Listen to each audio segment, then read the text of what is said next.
Haya,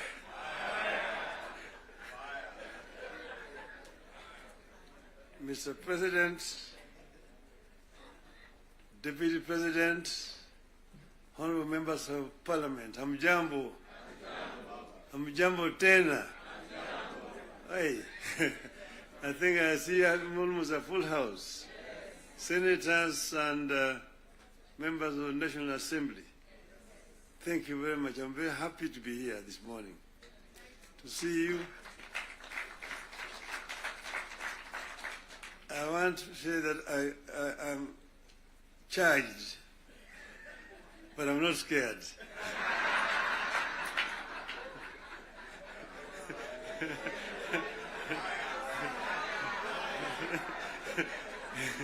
You know, I've been a member of Parliament for this constituency for 20 years. And I used to meet with members of Parliament. I was a Prime Minister. And every Wednesday was a Prime Minister's question time in Parliament. I used to be harassed a lot by members of Parliament. And that's why I'm not scared. But let me begin to say that none of us thought a day would come when protagonists just a year ago would get together to chart a joint way forward for this country. How did we find ourselves together, and why are we here today? One, in life of a nation, there comes a time when danger knocks on the door. It happened in the U.S.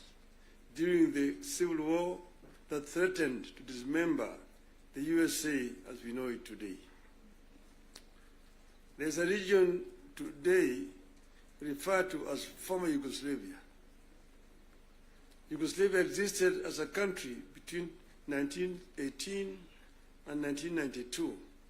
Then it fell apart into several countries, including Croatia, Montenegro, Serbia, Slovenia, Bosnia, and Macedonia. The former president of Yugoslavia, the late General Josip Broz Tito, used to say jokingly that I am the glue that is holding this fragile nation called Yugoslavia together. And if I depart, it may disintegrate in several small nations. And true to his prophecy, this happened today. There's no Yugoslavia. Closer to home here next door is Somalia. In 1991, we were here when Siad Barre was forced to run out into exile where he died. Look at Somalia today. So there are several examples that exist around the world. As leaders, we are supposed to scan the horizon, spot the danger, and act to subvert that danger.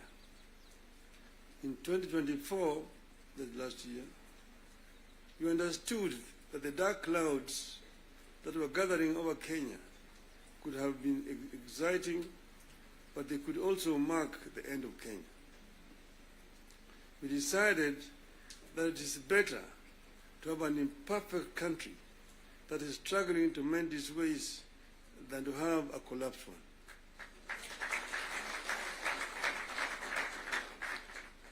We came together to create an environment in which we can discuss our issues and differences as people of one nation. As you know, and as you know here, there are countries that cannot discuss their issues at home.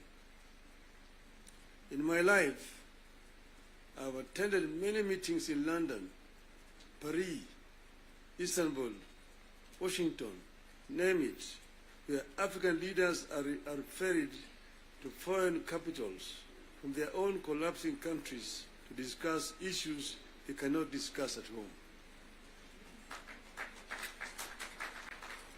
We go together to spare Kenyan that shame.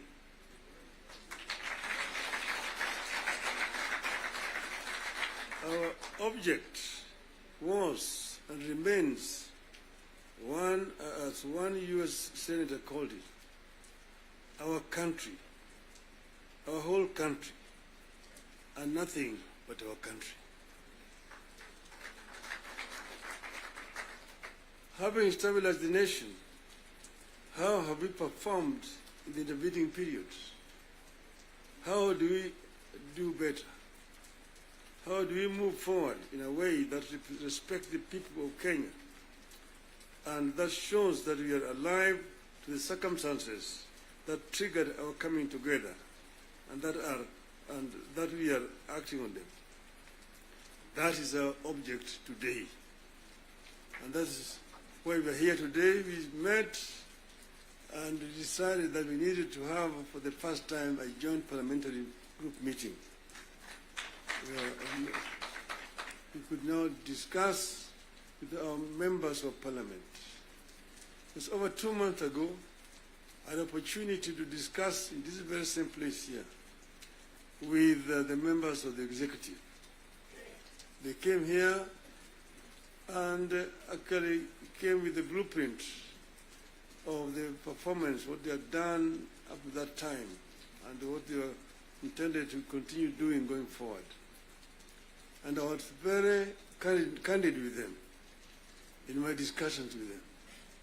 And I told them where I thought they were not doing right and what I thought they should be doing rightly. So as always, I'm always very candid indeed. Today I'm meeting the members of the legislature. As you know, we have got 3 very important institutions: the executive, legislature, the judiciary. And I'm hoping that in not very far away from today, I will have opportunity to talk to the judiciary as well. So I'm going to be very candid with you people. to talk to you as a former member of parliament. Yes, the leader, Kimani Ichung'wah, referred to the Constitution and told me the issues like NGF and and Senate oversight in the counties is in the Constitution. I want him to cite to me the section of that Constitution that he's referring to.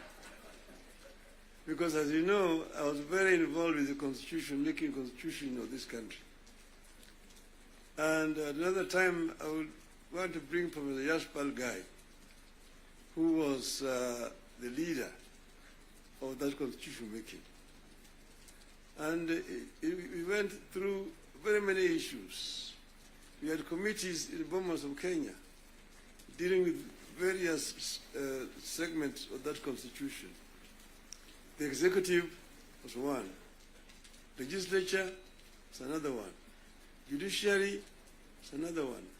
Devolution, other committee. The devolution was very contentious because we had very many people who did not want the devolution because of what had happened at independence. As you know, we started with the devolved system government, Majimbo.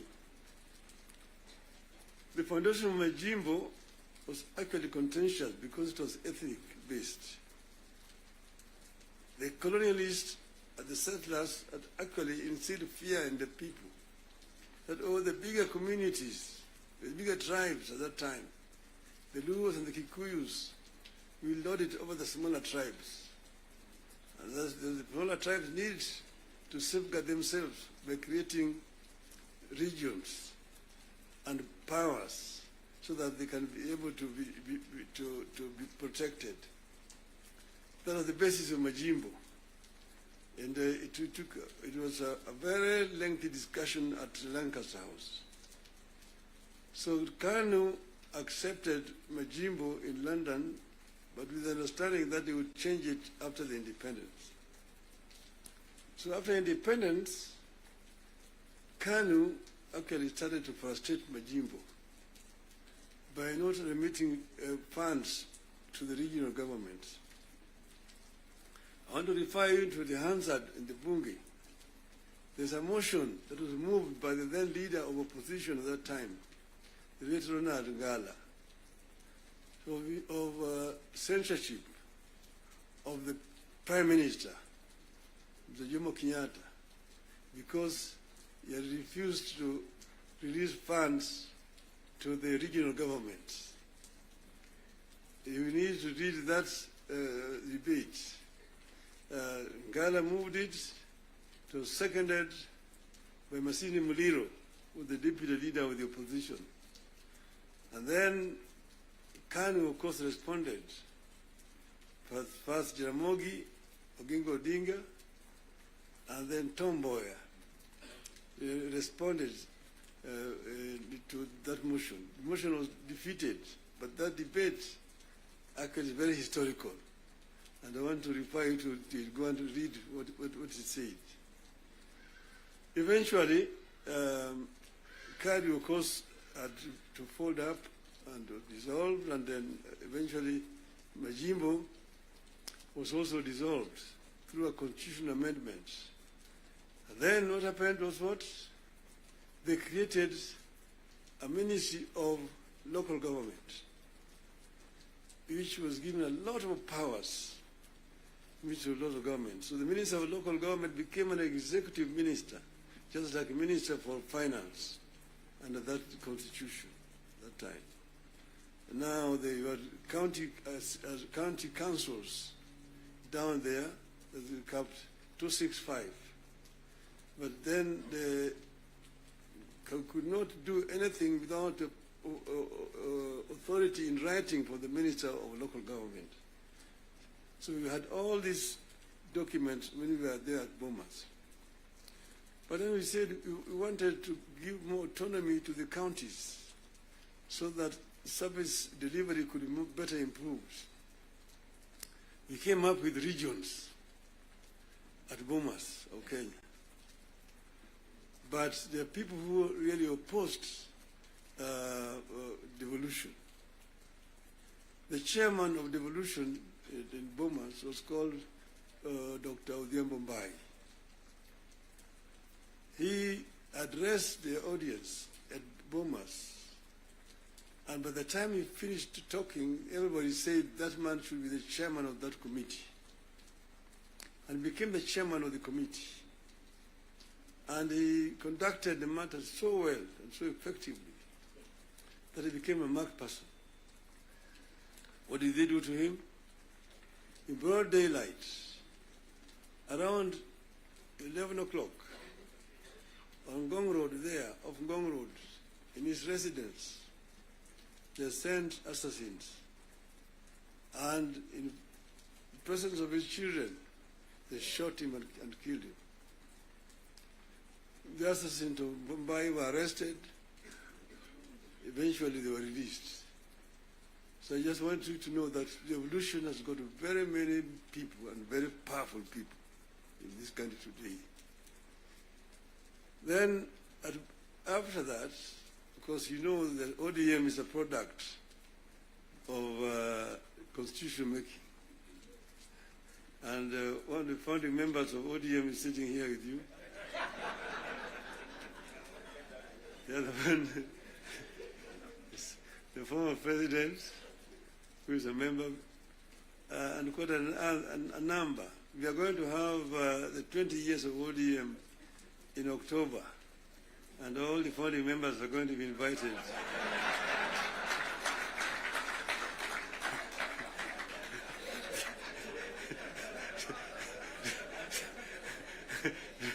to come and attend. Now, you see, we said that we want, we give clear, responsibilities.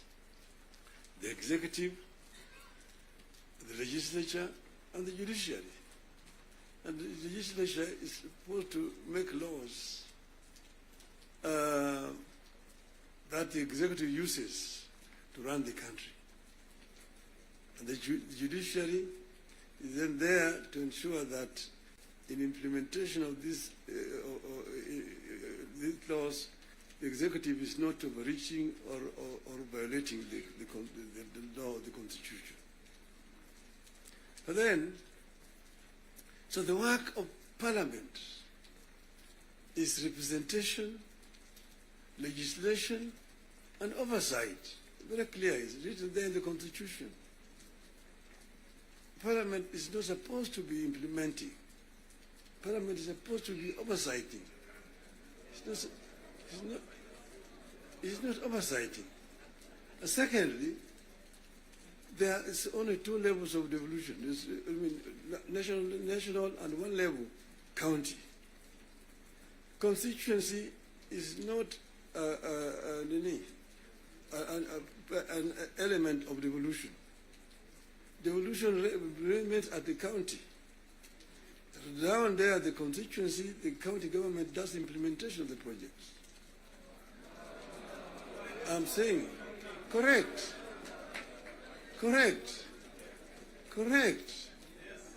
Down at the constituency, it's the county government. By the national government is supposed to do national projects, and we go down there. And there are functions which are clearly been assigned.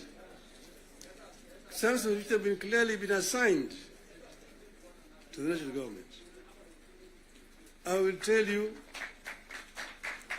your legislatures, and a very famous English politician said that I may not agree with what you have to say, but I shall not defend unto death your right to say it.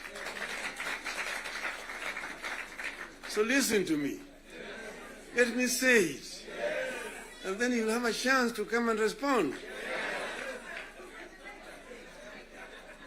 So I'm telling you, I know that sometimes the truth is very bitter. I was there, and we discussed with the Karue when he was moving around to bring the CDF. The CDF was brought because of circumstances that were prevailing at that time. In those days, with a centralized system of government, there were very little resources which are going down to the counties. And that's the reason why the Harambee became the major ways of mobilizing resources. Sometimes you find nearly 100 cards in your desk for Harambees here and there. Whenever the president moved around, we'll go around to counties, to the districts. And then we'll be addressing people. People will come up to tell them their problems. Mtukufu Rais, hapa kwetu barabara ni mbaya sana, haipitiki. Mvua ikinyesha kuna matope, barabara haipitiki. Mtukufu Rais, hapa kwetu shule yetu hapa, juzi mvua ilinyesha na upepo kaja katoa paa, watoto sasa wanasoma chini ya mti hapa. Mtukufu Rais, hapa kwetu hakuna maji.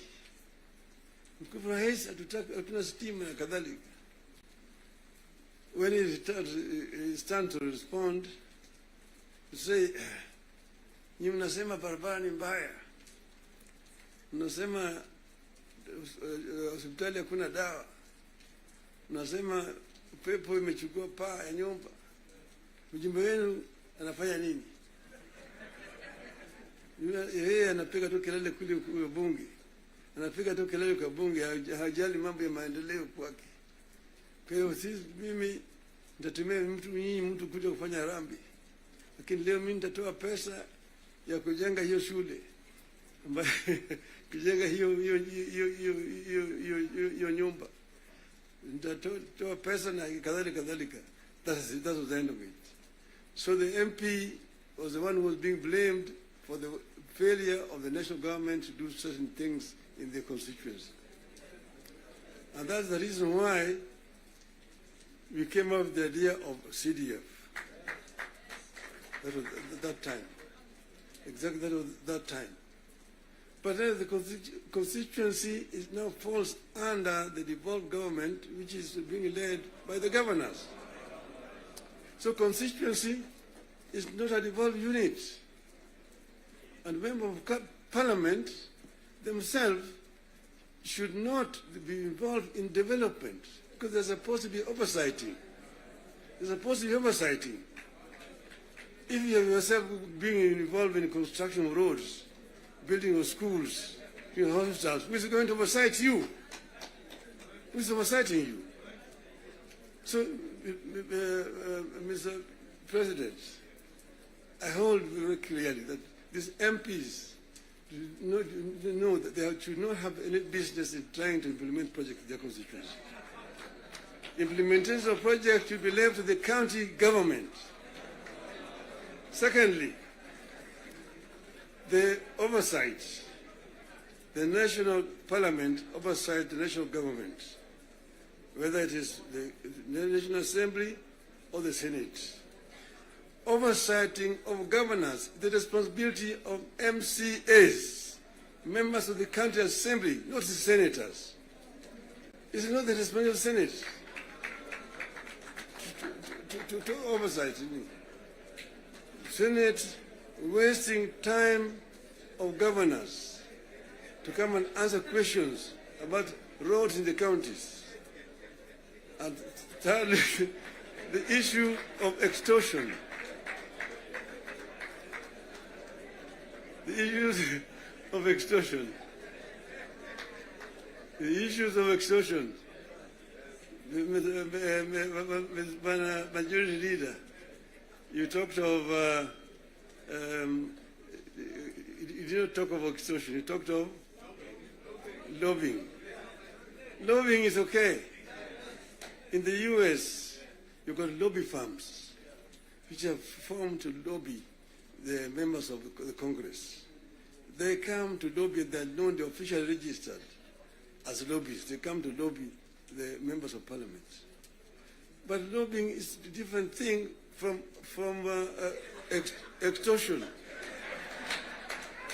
From extortion. That you have a member, every committee has got a member who is how do you call him? Welfare.